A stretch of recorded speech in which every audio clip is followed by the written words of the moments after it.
Welcome to the Alcohol Minimalist Podcast. I'm your host, Molly Watts.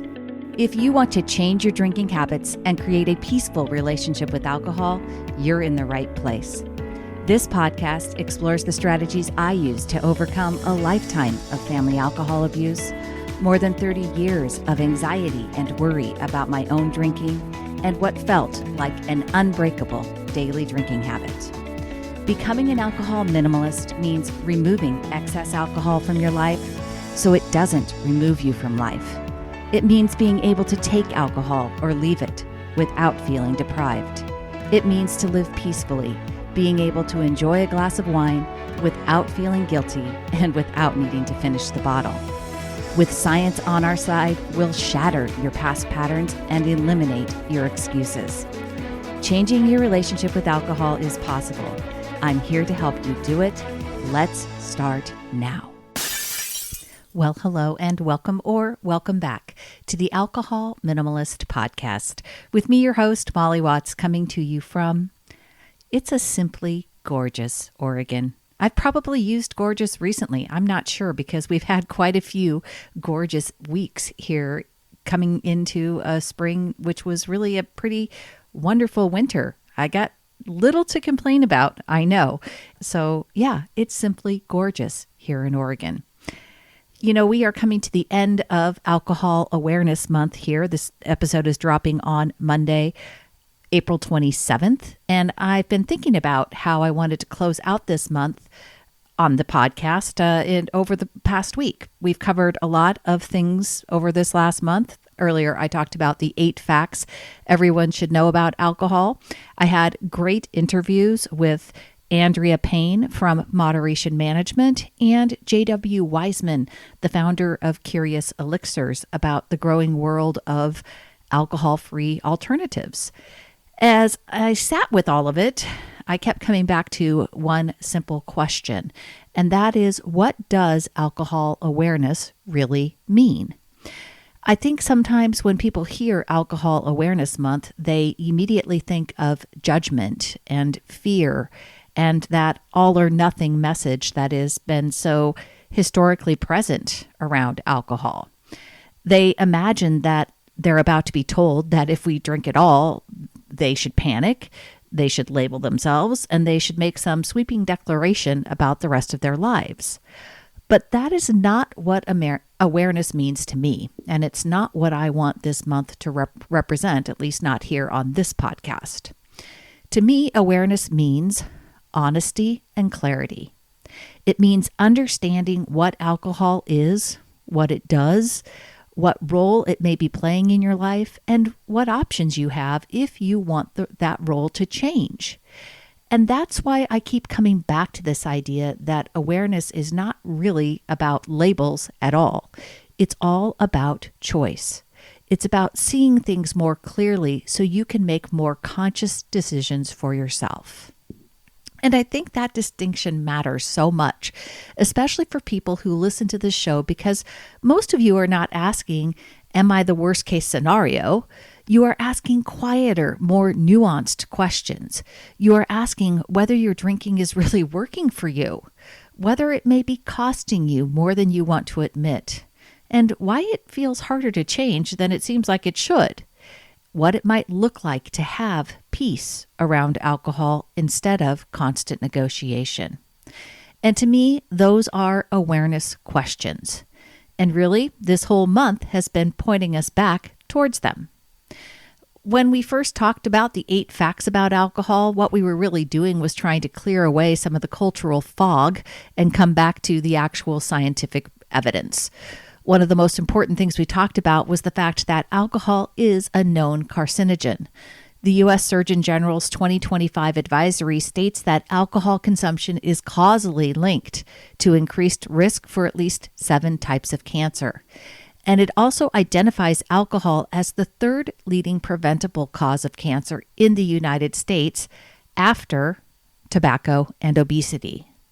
And that matters, not because the goal is fear and not because anyone needs more shame, but because awareness begins with informed truth. If we want to make conscious decisions about alcohol, then we need accurate information about what alcohol is and what it does.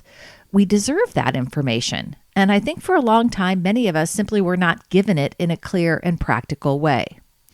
A lot of us were taught to think about alcohol through a very narrow lens. We might have thought about addiction or drunk driving or maybe someone else's obvious problem drinking, but many of us were not encouraged to think carefully about alcohol as a psychoactive substance, a carcinogen, or a daily habit that can slowly chip away at our sleep, our energy, our mood, and our peace of mind. The World Health Organization has been clear that there is no form of alcohol consumption that is risk-free, and that even low levels can carry risk and can cause harm. For me, that is what awareness looks like. It is not alarmism. It is not moralizing. It is simply being willing to see reality more clearly than our culture often encourages us to see it. And once we begin to do that, I think the questions naturally start to change. We stop looking for a simple line that tells us whether we are still technically, quote unquote, fine, and we start asking more honest questions about risk, about value, about trade-offs, about cost. We begin to ask what role alcohol is actually playing in our lives and whether it is adding something meaningful and whether it may also be taking more than we want to acknowledge. That is a more mature and more useful conversation, and I think it is one more people are ready for than we sometimes assume. Another important thing this month has highlighted is that awareness should broaden the conversation, not narrow it. It should help people understand that there is a very real middle ground between feeling completely unconcerned about drinking and needing the most intensive level of treatment. The CDC reports that most people who drink excessively are not alcohol dependent, which tells us that many people are living in that gray area where drinking may look socially normal and still feel personally costly. That point matters deeply to me because so many people spend years in that middle ground. I know I sure did. They are functioning, showing up, taking care of their work and families, and still quietly worrying about their drinking. They're making rules, they're breaking rules. They're promising to cut back and wondering why it feels harder than it should. They are not always identifying with the labels they associate with serious alcohol problems. And because of that, they often talk themselves out of seeking support. Again, I raise my hand. That was absolutely me. But the truth is, you do not need a dramatic story to deserve your own attention. And you do not need a label in order to begin changing your relationship with alcohol. That was one of the reasons I appreciated the conversation I had with Andrea Payne and the work of Moderation Management. I think organizations like Moderation Management are important because they recognize that not everyone arrives at this conversation in the same place, and not everyone needs or wants the same path.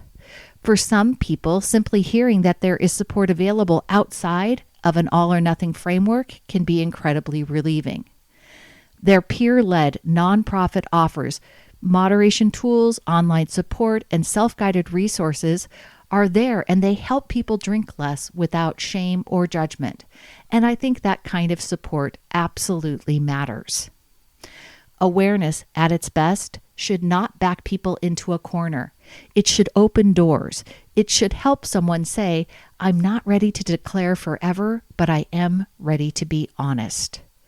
Or, I don't know exactly what I need, but I know I want something to change. That kind of honesty is not a small thing. It is real progress.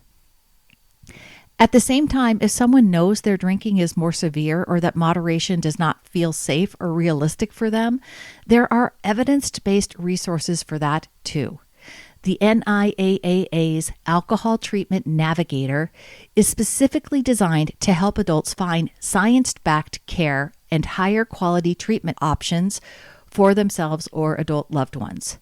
I think resources like that matter as well, because awareness also means recognizing when you need more support, more structure, or a different path than you originally imagined. That too is a part of awareness. It means understanding that there is not just one story and not just one answer. Hey, it's Molly, and I'm here to talk to you about Sunnyside Med. That's right, Sunnyside has a new program that they've been offering that includes an FDA-approved medication that can quiet alcohol cravings. It's called naltrexone, and it works by making alcohol less rewarding in your brain. And Sunnyside now offers access to naltrexone 100% online and combined with personalized care. Thousands of people have already joined Sunnyside Med and are cutting their drinking nearly in half. Sunnyside Med doesn't just give you a pill. It is a whole support system to help you reach your goals. I really want you to check it out, so visit sunnyside.co/minimalist to learn more and see if you qualify today. That brings me to my conversation with J.W. Wiseman and Curious Elixirs, because I think one of the really interesting things happening right now is that alcohol-free alternatives are becoming far more sophisticated, accessible, and socially relevant in a way that they never used to be. And that absolutely matters, because for so many people, drinking is not just about the ethanol. It is about the ritual. It is about identity. It is about how we unwind, how we connect, how we celebrate, how we mark the end of a day, or how we participate socially. When people begin to change their drinking, they often discover that they are not just changing a beverage. They are changing a pattern, a routine, an identity, and a set of beliefs about what alcohol is doing for them. Sometimes that process is made easier by having alternatives that make the experience feel less like deprivation and more like experimentation. And that is one of the reasons I appreciate the existence of companies like Curious Elixirs. Not because everyone needs a fancy alcohol-free drink, and certainly not because a product can do the deeper emotional work for you, but because alternatives can still be genuinely useful. They can help preserve ritual while changing the substance inside the ritual, and for some people, that can be a very supportive part of the process. It definitely was for me. People have heard me talk about it a lot of times here on the podcast, but Bud Zero was my absolute best friend when I started to change my relationship with alcohol, my daily drinking for sure. So that is awareness too. It is noticing what you may want at 6 p.m. is not always alcohol itself. Sometimes what you want is a transition. Sometimes you want more comfort, reward, relief, a pause, or a marker that the day is done. And the more clearly you can identify what you are actually seeking, the more options you have. That's what I mean when I say awareness creates choice. And an alcohol-free beverage at that time of day can be very supportive of creating that awareness and choice. If I had to summarize what this month has shown us, I would say this. First, alcohol is not neutral. The public health evidence is becoming clearer, not fuzzier, and the NIAAA says that there is no guaranteed safe amount of alcohol for anyone. From that current research, the message is simple. The less alcohol, the better. Second, many people who are struggling with alcohol are not alcohol dependent. They are living in that large and often invisible middle ground where drinking may still be socially acceptable, but personally costly. And third, support does not have to be all or nothing. There are moderation-focused communities, treatment resources, self-guided tools, and more alcohol-free options than ever before. And maybe most importantly, the right next step is not always a dramatic one. Sometimes the right next step is simply to get more honest. That honesty might look like learning what a standard drink actually is. In the U.S., the NIAAA defines a standard drink as 14 grams of pure alcohol, which is roughly 12 ounces of regular beer at 5% ABV, 5 ounces of wine at a 12% ABV, or 1.5 ounces of 80 proof spirits. Stronger drinks count much more than one standard drink, which means what we casually call a drink or what our body actually experiences are not always the same thing. And that may sound basic, but it's actually a powerful example of how awareness begins. It begins with measurement. It begins with seeing what is actually there instead of what we have been casually calling normal. I've said it many times here on the podcast, but we cannot change what we cannot see. And this is a simple step. The same kind of honesty applies to sleep. Alcohol may make you feel sleepier, and it may help you get to sleep faster, but it disrupts sleep quality. It does, as I've said, help you get to sleep faster, but sedation is not the same thing as restorative sleep. And that distinction matters far more than many people realize. The same is true with tolerance.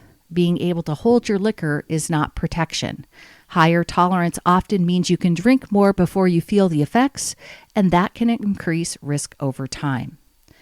Also, binge drinking, which the CDC defines by amount, not by whether you black out or pass out. In other words, awareness helps us stop using cultural myths as our measuring stick. It helps us step out of those stories we have inherited and into a more accurate conversation about what alcohol is actually doing in our lives. And to me, that's one of the deepest purposes of Alcohol Awareness Month. It's not just about increasing information. It's about interrupting misinformation. It's about challenging the stories that are keeping people stuck. And it's about making room for more nuanced conversations and helping people see that there are facts, yes, and there are also options. So if you are listening to this episode at the end of the month and wondering what to do with everything we have talked about, I want to leave you with a few resources and a few questions. If you are curious about moderation and want a peer-led, non-judgmental place to start, check out Moderation Management. I will link them in the show notes. If you think you need more structured, evidence-based help, the NIAAA's Alcohol Treatment Navigator is an excellent place to begin looking for quality care. And if you're experimenting with alcohol-free alternatives, there are more thoughtful options available now than there ever has been before, including brands like Curious Elixirs. And sometimes those kinds of alternatives can make change feel more supportive and less binary. And if you're not sure where you are, start with questions. What is alcohol costing me? What do I believe alcohol gives me? What am I defending? What would change if I stopped waiting until it got worse? What kind of relationship with alcohol actually fits the life I want to live? Those are the questions I wish more people asked. Not, am I bad enough? Not, do I have a real problem? Not, do I need to make a forever decision right now? Just, what is true? What do I want? And what is my next right step? Because that is what alcohol awareness really means. It means being willing to look more honestly at what is true. It means being willing to let go of a little denial, a little defensiveness, and a little cultural conditioning. It means recognizing that awareness is not punishment. It is power. Awareness gives you information. Information gives you choice. And choice is what allows change to begin. And to me, that is a much more hopeful way to end this month. Not with fear, not with shame, not with labels, but with clarity, honesty, and options. Along with a reminder that you do not have to do this perfectly and you do not have to do it all alone. I mentioned all these other resources, but of course you can also go to www.mollywatts.com/workwithme to see different options on how I work with people. And if you need some extra support, I would love to have you visit. All right, my friends, that's all I have for you this week and for this final episode of Alcohol Awareness Month. If this month has taught you anything, I hope it is this. You do not need to call yourself anything to start paying attention. You do not need a dramatic story to deserve support. And you do not need to know the entire path before you take that next step. You just need to be willing to know a little more than you knew before. All right. Thanks for being here. Until next time, choose peace, and I will see you on Thursday. Thanks for listening to the Alcohol Minimalist Podcast. Take something you learned from this week's episode and put it into action. Changing your drinking habits and creating a peaceful relationship with alcohol is 100% possible. You can stop worrying, stop feeling guilty about overdrinking, and become someone who desires alcohol less. I work with people in 2 different ways, and you can learn about them over at my website. Go to www.mollywatts.com/workwithme or reach out to me directly. Shoot me an email, molly@mollywatts.com. We'll jump on a call and decide what might work best for you. This podcast is really just the beginning of our conversation. Let's keep it going. If there's one thing I know, it's that change is way easier when you stop trying to do it alone.